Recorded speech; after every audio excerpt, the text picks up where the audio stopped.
With the government finally back in action, conservationists worry that budget talks could gut whale research and chip away at key protections. Fox 13's Lauren Donovan ferried over to Vashon Island to find out what local species are at risk.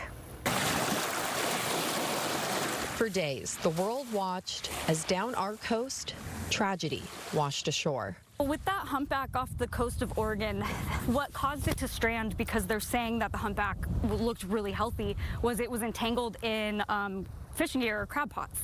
And loosening restrictions might risk more and more things like that happening. And we have seen firsthand how the Marine Mammal Protection Act has benefited the ecosystem. So over the last decade, we have what has been called the humpback comeback. Tamara Kelly of Orca Conservancy tells me they aren't the only long migrating giants to benefit from its passing.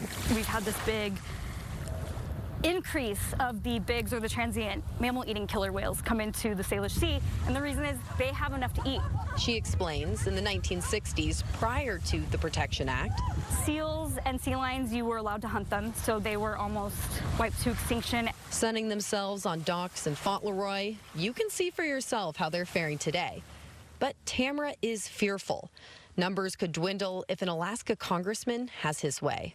This is Representative Nick Begich's draft bill aimed at amending the Marine Protection Act of 1972. The argument for it is what became law half a century ago has gone too far, and it's time to ease regulations for the sake of coastal communities now that many species have returned to healthy numbers. It's basically going to undo what's already been written, and so by removing these protective layers of the Marine Mammal Protection Act, we're basically opening the door to say, you know what, major oil company, you don't have to worry about cleaning up your mess from this project, or you're allowed to have access to this protected habitat. She's talking about shorelines like this, Point Robinson on Vashon, a popular spot to see the southern resident killer whales pass by, or preserved marine parks like this one, which is one of the largest undeveloped properties in all of Puget Sound. And we didn't just talk to one agency about this. We contacted another across the Sound. Are they concerned about this too?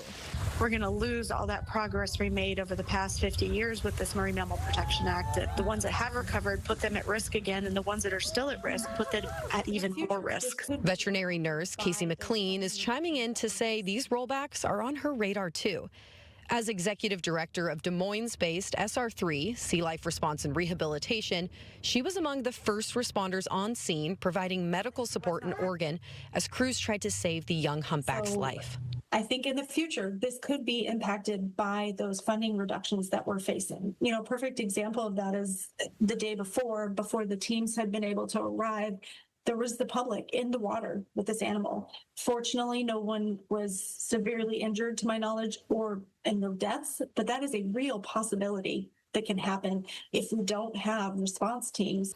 I think they definitely go hand in hand, because when we lose access to funding, that makes it harder for us to do our work. But in addition to that, they're trying to make our work harder by removing these protections and these regulations that were put in place to hold agencies and industries accountable